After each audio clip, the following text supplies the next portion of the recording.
Philippians chapter 4, verse 19. Begin. At tutulungan ang Diyos bawat kailangan ninyo ay sa kanyang kailangan sa pagkakaya kay Kristo Jesus. Pagpala din sa ngayon salita, magsipo tayo. Ang biyaya ng Panginoong Diyos ay sumatin sa ngalan na ating pagtagtaga pagligtas sa si Kristo Jesus. Pagka ganitong panahon ng Kapaskuhan, ganitong panahon ng bigayan, malungkot man ho, pero katotohanan, people are trying to see what they can receive. Hindi naman ho masama na tayo maghangad na tumanggap. Sino ang ayaw? Masarap po ang tumatanggap. That's a normal attitude ng isang tao, but it's even more better if we will think of what and how can we give. Amen? But be that as it may, meron pong paraan ng Diyos paano tayo makakatanggap. God has been telling us sa kanyang salita methods of supplying your need. We are people who are in need. Tayo mga tao, lagi na lang, miya't-miya, may mga pangailangan. But as we read sa Bible, Philippians chapter 4, verse 19, but my God shall supply all your needs. Amen? So, ibibigay ng Diyos ang lahat ng pangangailangan ninyo. Pero, kailangan maintindihan natin, ang mga nakapaloob dito, dahil pag hindi natin naunawaan, you will be dismayed, discouraged, dahil, ba't siya meron, ako wala? Eh baka meron tayong hindi nasunod. Hindi ho kasi tayo bibigyan ng Diyos, o aayunan na sa ating nais, nang ganun lang. Dapat lahat tayo umayon sa gusto ng Diyos. Amen? Pagbuksan sa Proverbs chapter 31. Proverbs 31, verse 11. Proverbs 31, verse 11. Mga verses na prinsipyo nakapaloob para maintindihan natin ang nais ng Diyos. The heart of her husband doth safely trust in her, so that he shall have no need of spoil. Tiwala ang kanyang asawa sa kanya, sapagkat itong babaeng ito, virtuous woman, sobrang sipag. By the way, you want to know kung anong ugali dapat meron isang kababaihan? Basahin niyo ang Proverbs 31. Basahin niyo sa inyong Bible. Andoon ang katangian ng isang napakabuting babae. At sabi ng Bible, you are far above rubies. Isa po sa katangian ng babaeng ito na pinupuri ng Diyos is she make it a point that her husband no need of anything. Wala siyang kapapangailangan ng iba pa. Bakit? She would supply his needs. Nako niya? So, ang isang mainam na babae sa mata ng Diyos, lagi ang sisiguraduhin na kanyang kabiyak ay husto sa kanyang pangailangan. Whether physical, emotional, spiritual, na ang kanyang asawa ay masaya sa kanyang kabiyak. Tama? Amen? Okay. Sa kabilang banda, the husband should make it a point that your wife, our wife, should have no need para maging masaya din siya. Ibig sabihin, bakit wala siyang pangailangan? Why? Because I've already supplied. Amen? So you make it a point, husband and wife, make sure your husband, your wife, should be no need sapagat lahat yun nasusupply mo. Okay? Hindi lang sweldo, hindi lang anong bagay. Dapat hindi siya kinakapos. Whether it's physical, spiritual, of course, hindi natin sasabing kaya may bigay lahat. Pero pag nasusuplayan nyo ng pangailangan ng ating kabiyak, o ng ating asawa, they will be happy. Pag hindi po natin natunan yon, baka demonyo yung mga yan, sa iba, humanap ng katugunan. Okay? Huwag niyong payagan. Magulang, tayo mga na parents, we should make the point that we will always supply the needs of our children. Amen? Hindi sila ang ating kukubain pagtatrabaho sa labas, hindi sila pamamalibusin, hindi silang patatabayin kung saan-saan para pakainin tayo na ang mga magulang nagtotong itsusukal at nakakuyakoy lang sa bahay. Wala pong ganon, nababasbasan ng Diyos. Kakastigoy ng Diyos ang ganun mga magulang. Ang sasabi natin, even the boss, employer, teacher, sino man, we should all be aware na yung ating pinag-uukulang mga tao should be supplied kung ano kailangan nila, na dapat lang, karapat-dapat lang, at hindi dapat na sila nangangailangan, na dapat na kayo nakakalob, iba nagbibigay. Nakuha niyo point? Ibig sabihin, kung tayo ang dapat nagbibigay, ang panggagalingan ng supply na kailangan nila, whether anak mo, asawa mo, trabahador mo, kung sino man, na kayo ang dapat nag-supply, we should be the one supplying them. Maliwanag? Okay. Ang nais ko kasi mangyari ngayong umaga is for us to know the secret of receiving. Kung meron ng mga nais maganap ang pastor nito, isa sa gusto ko maganap, yung kayo ay mahustuhan sa inyong pangangailangan. Kaya ko ba? No, hindi ko kaya. Kaya ng Diyos. Kaya ba ng asawa nyo? Kaya ba ng anak nyo? Kaya ba ninyo ibigay sa inyong mga anak? Hindi ho. Pero kaya ng Diyos. We just need to know the secret of receiving. If we will be able to know the secret of receiving, yung sekreto para tayo magkakamahal, magtatagumpay, tatanggap, everybody happy. Huwag na mangyari sa ating panahon ngayon na isipin nyo, ano kaya ang tatanggapin ko? Sana wag. Dahil sasabihin ko po sa inyo, 1,000%, you will never receive. You will never receive.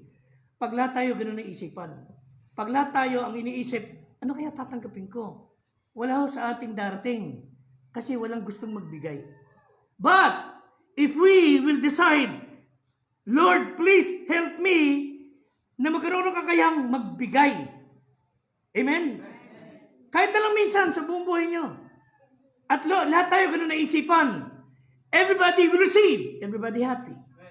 So again, hindi ko sinabing you should supply the needs of everybody. Hindi ho.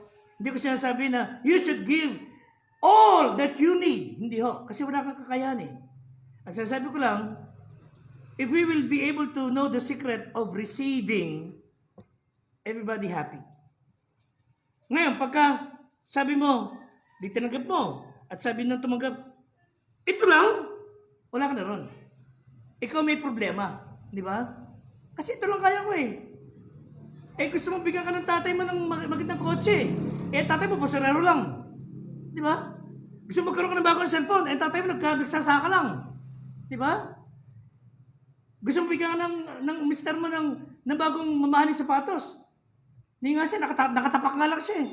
Ibig sabihin, pag naman tayo naghangad ng bagay na ibibigay sa atin, ilagay nyo na sa maayos. Hindi tayo aasa ng higit sa kakayahan niya. Tama? And that's fair. Kasi ganoon din naman dapat yung nagbibigay. Okay? So sinasabi natin mga kapatid, the secret of receiving, ito na message, is giving. When someone decide to give, somebody will receive. Sigurado yun. Sigurado yun. Kita nyo to? Hindi ho yan magiging ganyan kung ang pastor nyo maramot. Alam na Diyos yun. At alam na marami sa inyo. Kung ang pastor ng ating iglesia, tulad ng ibang mga tao na yung tithes pupuntahan pa sa bahay. Okay, Fred, tithes mo ha? Alright, tithes mo ha? May mga ganun ang pastor eh. Tinututukan talaga eh. Hindi ko na kaya yun. Kung ganun sila hindi, wala akong magagawa ron. Pagka kayo ay hindi nag-tithes at kayo magnanakaw lahat ang tingin ng pastor, abay, bahala na sila sa buhay na. Hindi ako maghahatol ng ganun. Pero ibig sabihin, how can you expect God to bless? Gusto mo magkaroon ka. Takot ka magdukot sa bulsa mo. Di ba? Gusto ng pastor, meron sa sarili sasakyan. Gusto ko may ganito ako, sa birthday ko, bigyan niyo ako. Mga kapatid, baka nga hindi niyo alam kung kailan birthday ko eh. But I know of some pastors, kuno, that they would say, oh, bigyan niyo ako ng sasakyan ha. Pero siya, may sasakyan niya, asawa niya, may sasakyan siya, at humingi pa siya ng sasakyan niya. Mga kapatid ako, hindi na ako kakilibutan nun. Lulubog na ako dito sa kahihiyan. And yet, there are pastors na ganon. Ang mga miyembro man, bigyan ng bigay. Eh, good for you. Eh, kung kaya bigay pastor nyo ng ganon, di salamat. Pero hindi ko kaya yun, mga kapatid. Hindi ko kaya. So therefore, all of us has the responsibility to see our loved ones. Listen, lahat tayo may responsibilidad ng ating mahal sa buhay, and those to whom we are responsible, natitakin natin, wala silang pangangailangan na anuman. Bakit? Kasi ako responsable sa pamilya ko, titiyakin ko, I have supplied their needs. Kaya walang kwenta yung mga tatay na kumita ng konting barya, iinom pa sa kanto, tapos uwi sa bahay, tatadya ka ng lalagyan ng bigas, walang bigas, dapat ipukpuk sa ulo niya yun. Di ba? Ang ibig sabihin, pupunta ka sa labas, magkikipaghingutuhan kang babae ka, chismosa ka, tapos uwi ka sa bahay, naghahanap ka ng ulam, pagbababato ka ng mga anak mo. Eh, hindi ka ikaw batukan. Na dapat hindi ka nagluluto ron, hindi ka nakasikaso ron, di ba? Amen? Sa pangailangan natin mga anak. At kung meron pinakadapat huli, nakikinabang, tayo yun. Ano ang tawag doon? Ang tawag doon mga kapatid, selflessness. Hindi sakim. Hindi maramot. So, sa Philippians chapter 4 verse 19, kailangan maliwanag ay ibibigay ng Diyos sa lahat ng tao. Hindi ho. Ang sabi ng Bible, but may God shall supply all your needs. Okay? Pupunan ng aking Diyos ang bawat kailangan ninyo. Hindi sinabing pupunan ng Diyos ang pangailangan ng lahat ng tao. No, no. Meron dahilan po yan. Kaya sinabi ni Apostle Paul yan sa mga Kristiyano na bibigay ng Diyos ang pangailangan ninyo. You know why? Because the people in Philippi provided his needs. Sila na mga kapatiran nag-provide ng pangailangan ni Pastor ni Apostle Paul. When you supply the needs of others, God will supply your need. Eh, ba't gagawin pa? Eh, pwede naman parang, bibigay pa lang. No, no. God is teaching us to be selfless. Gusto ko sila Diyos matutunan natin yung pagiging hindi makasarili. Pagka ikaw tanggap ka na ng tanggap, ano mangyari sa inyo? Ang tawag sa mga bata, magiging spoiled. Kaya marami pong mga puno na may mga bungang nabubulok. Ano yung bakit nabubulok yung bunga? Sobrang hinog na? Ano bakit? Dapat pinitas na siya eh. Bakit siya nabulok doon? Para tanggap ng nutrients. Tanggap ng nutrients. Nabulok siya. Dapat tumigil na. So pagka tanggap ka ng tanggap, hindi ka matututo. You will be spoiled. Pag sinabing spoiled, matigas ang ulo, gahi. Di ba? Bertuldo. Di ba? Pag guys, tanggap, tulad ng mga anak nating iba, magiging spoiled. Kaya pagka binigay mo siya ng isang bagay na kakaiba sa binigay mo dati, lehehilatan niya. Ito lang. Pero pag natutunan ng bata ang tumanggap at natuturo siya magbigay, wala magiging problema. Unang gusto makita nyo, there should be need for supplying. Lagi ho, may pangailangan. Sabi ng Philippians chapter 4 verse 18 to 19, it was sent from you. So God shall supply your need. Yung mga nagkalog kay Paul, yung tumulong kay Paul, yung Philippian Baptist Church nung araw, help him in ministry sa magitan po ni Epaphroditus. So Paul could do the work of the ministry. Si Paulo kasi, naglilingkod bilang misyonero, wala siyang kakayan financially, so yung mga taga-Filipos nagpadalang pera, pinadala kay Epaphroditus. Sabi nila, Brother Epaphroditus, padala mo po ito. That's why tayo pong church, we are sending support sa mga pastor sa paligid. Hindi lang dito, halos sa buong Pilipinas, na mga kakilala natin. The best we can. Why? Because I want you to be selfless. And I want you to be blessed. Yun po maganda. May kausap po ba ako? So now that you have supplied my need, sabi ni Paul, now that you have given me yung tulong na yan, God will supply your needs. Yun ang sinasabi niya. Sa Philippians 4:19. Sundan po ninyo ako sa chapter 4, verse 10. Tingnan niyo po. Philippians chapter 4, verse 10. Ito po sinabi, verse 10. Dapat ako'y totoong nagagalak sa Panginoon na ngayon sa kahuli-hulihan ay inyong binuhay ang inyong pagmamalasakit. You see, may malasakit sila. Na dito'y katotohanan na nagkaroon kayo ng malasakit, ngunit kayo nagkulang na mabuting pagkakataon. Meron kayong desire to help, meron kayong pagnanais na makatulong. Wala lang kayong pagkakataon. Ano sabi sumunod sa verse 15? No, you care for me. Verse 15. At kayo nga yung taga-Filipos, nalalaman naman ninyo na nagpasimulan ang ebanghelyo na ako'y umalis na alimang iglesia, walang nakapagkaisa sa akin. Sa pagkakaloob at pagtanggap, walang tumulong di isa. Kayo lang. Ganda, no? Amen? At least may tumulong. Isa pa, verse 16. Sapagkat sa Thessalonica, nagpadala kayong minsan at muli para sa pangailangan. You are such a helpful and selfless, mission-minded church, ang Philippians Baptist Church. So, to this group, sabi ni Paul, verse 19, God shall supply your need. Nagmalasakit ka sa akin, minahal niyong gawain, minahal niyong lingkod ng Diyos, God will bless you. Ang tanong ngayon siguro, you want God to bless you?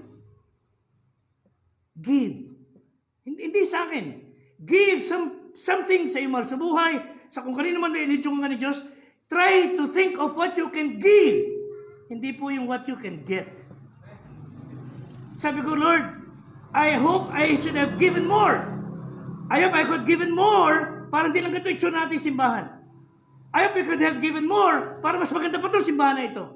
Pero I have decided, Lord, I will give more. I will give more. Dahil gusto ko simbahan na ito, maganda, buhay niyo maganda. I want God to bless you. Gusto ko magkaroon tayo mga milyonaryo sa church natin. Amen? Gusto ko kayo may mga magagandang kabuhayan, magandang kalusugan, magandang kabuhayan na hindi mga makarmet, hindi mga kuripot.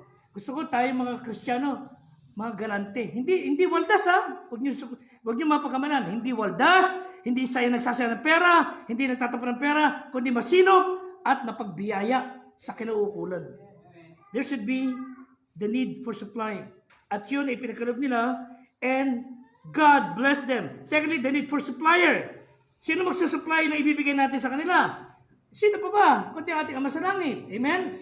God shall be the supplier. So, ang Diyos na gaganti sa atin, siyang magbibigay ng kaloob sa inyo. When you give to someone, pinagpala niyo isang tao, God will bless you because He is the supplier. Hindi kayo magmaramot. Nagpapagamit kayo ng mga bagay ninyo sa Panginoon. Nagpahirap kayo ng isang bagay sa Panginoon. Ayan, tricycle, time, oras. Alam niyo sabi ng Bible, sa Gospel, nagbigay ka ng isang tubig, basong tubig. Listen, nagbigay ka ng isang basong tubig sa lingkod ng Diyos, God will bless you. Ganun katindi. Ilalo kung nagbigay ka pa ng saging, nagbigay ka ng gulay, nagbigay ka pa ng gantong bagay, at lalo kung binigay mo sarili mong buhay. Kaya nga siguro, sabi ko, Panginoon, hindi ako masaya nang bibigay ka lang. Gagamitin ko ng katawan ito, maglilingkod ako sa iyo. Magpapastor ako. Magbimissionary ako. Hindi ako masaya na nag-church lang ako. Hindi ako masaya kumakanta sa choir. Hindi ako masaya nag-aakay ng kaluluwa. Hindi ako masaya na gumagawa ng bagay sa church. Ako mismo, gagamitin mo, Panginoon. Ako mismo, magpapastor. Bibigay ko buhay ko. Sabi ng mga tao, paano ko mabubuhay? Bahala na yung boss ko. Hindi mo ako mukhang gutom. Tingnan nyo nga. Mukha ba akong gutom? Ang sasabi natin mga kapatid, God will supply. Hindi po maramot ang Diyos natin. So, let's quit thinking of ourselves. Huwag tayo maging makasarili. God is so gracious. He gave His only Son. Ibinigay niya ang kanyang nag-iisang bugtong na anak. Siya na hindi selfish. Siya ay selfless. Ibinigay kanya anak sa krus ng Kalbaryo para tayo ay magkaroon ng kaligtasan. So, God shall supply all your need pagka kayo nagkaloob ng need ng ibang tao. So, meron ba kayong pangailangan? Ando ba yung ate ugali na, akin to, pagirapan ko to eh. Sige, hanggang dyan ka na lang. Di ba? Bakit ko bibigay ito? Ako naghirap dito. Baka nakalimutan nyo, Diyos ang pinanggalingan ng lakas. Amen? Diyos ang nagbigay sa inong hininga pagkagising sa umaga. Kung tigising ka ng Diyos, pagkising mo ka sa umaga, wala ka ng hininga. May pagmamalaki natin. Wala ho. So pag antay maramot, antay pakabig, pag ayaw niya ayaw niya tumulong, sarili lang niya gusto niya makinabang, at yung kanya, at yung sa inyo, kanya pa rin, hindi para sa kanya yung Philippians 4:19. Hindi para sa kanya. Ito po ay para sa mga Kristiyano na may malasakit sa kapwa. Good. That's right. For the past 30 years, ang iglesyang ito ay hindi na siguro pwedeng pagdudahan ng maraming tao. Hindi na kailangang pagdudahan. We have done the best. Lahat ng pwedeng gawing mabuti. So, I still look forward. Lord, meron kaming need. Need ng church ang mga preachers. Need ng church yung magtuturo sa mga bata. Kaya pag naayos to, ayos natin yung pagtuturo. Need ng church yung mga mag-aakay ng kaluluwa. In fact, one time, I will ask all of you na pupunta tayo dyan man lang sa lugar ng Lagman. Magbibigay tayo ng talk sa mga bata. Bawat karsada pupunta natin, kakatukin natin mga nakatira dyan. Amen? Because we want them to be saved. Kailangan mangyari yan. Kailangan sila maakay natin. Kailangan ng church ang mga katulad ninyo na matapat. So, God supplied the need. And in closing, tulungan tayo ng Diyos. Di ating mga pangailangan, may pagkaloob. Gagamit din naman siya ng tao. And sabi ng Diyos, God will give you 100-fold during this time. Higit sa 100 beses pa ang ibabalik sa inyo ng Diyos when you are willing to give. Alam ito mga taga-Philippians, hirap din ang buhay nila. But they were able to sacrifice. Nagsakripisyo sila. Let's show a little bit of kindness.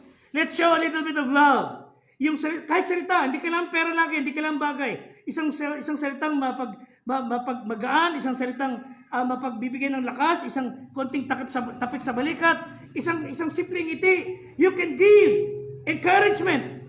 Maniwala kayo sa akin. Ang tao na napangiti nyo sa maghapon, malaking bagay yun.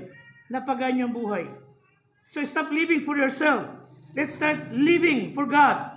So let's try to look for things, what we can do, what we can give. Hindi ko ano ang tatanggapin ko. Let me close with this. During those time na ako ay kasalukuyang may paralysis, yan si Mang Fred, saksing buhay yan. At kwento ko nga sa inyo, yung huli niyan dala sa ospital, kala ni Mang Fred, hindi na ako talagang makakabalik. At buti lang, nakabalik pa ako. At tanda ko, ako yung nakwento ni Mang Fred sa atin, sa nanay niya. Pag si Pastor nakabalik pa, milagro na. Parang gano'n eh. Dinala ako sa ospital. At ewan ko kung ano kulay ko nun, kung paano ang itsura ko. Sabi na kasama ko, matanda, kulay tanong ka na, Pastor. Di violet na. Ako may masakit nun, pero naka-recover. Pero i-atras ko ng konti. Few years. Nagsisimula lang kami rito nun. Mula Mandaluyong hanggang doon sa may monumento, malayong biyahe. Pag ganun kalayong biyahe, at hindi ako nakatayo, naka-steady lang ako, tiyak hindi na ako makakalakad. Alam ko yun, so kailangan kong karga ng gamot ng sarili ko. Pero yung ganun layo, nagsusugal ako nun, dahil hindi ko sigurado makakalakad ako. Lo and behold, pagdating sa may MCU, kailangan kong, kasi yung bumaba, tatawid ako, kasi andun yung Santa Maria na jeep. Pagbaba ko ng bus, sa gitna ng kalsada, natumba na ako. Wala akong kasama. Ayun ang mga truck, muntik-muntik ka na masagasal, sabi ko, Lord, bangon mo ako. Nakatayo ako, ika-ika ako, nakatawid ako sa jeep. Mula sa monumento hanggang sa atin sa may Santa Maria, malayo rin yan. Sabi ko, delikado na ako. Kaya doon ako naupo sa harapan, sa unahan. Sabi ko, dito ko upo. Baka baba man lang ako sa jeep, makahawak ako. Lumili ko yung jeep, bababa na ako, at aksat ng pagbaba ko, natumba na ako sa gitna ng kalsada. Hindi na ako makatayo. Sabi ko, Panginoon, delikado na ako dito. Mabilis lang. Biglang may dumating na lalaki maputi. Medyo mataba siya. Binuhat ako, nakangiti siya. Binuhat ako. At isinakay ako sa tricycle. Parang ganggan eh. Malaki ko eh, di ba? Isakay sa tricycle. At siyempre, ano gagawin? Pag ginanong ka, you will say, thank you. Pag upo mo ganun, wala na. Wala na siya. Sabi sa driver, bro, nakita mo yung, sino po? Hindi, basta, hindi dito lang nakapila ko, nakita ko sumakay ka eh. Hindi, may naglagay sa akin dito ka ako eh. O, hindi ko nakita. Hinanap ko, alam nyo, hanggang ngayon. Hanggang na nakaraan mga, hindi ko alam kung sino. At na-realize ko, palagi ko, anghel ng Diyos yun. Wala talaga eh. At palagi yun, madalas nangyayari. Yung sakit kong yun, anti nawala. Ito, buhay pa. Nakabiyahe pa ako sa kung saan lugar. Ibig sabihin, there was a time ng Diyos, sinukuhan ko na. Mali pala.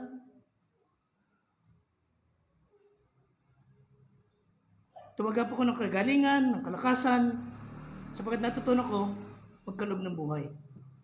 And may God help us to know the secret of receiving, it's in giving. Tayo natin tumayo.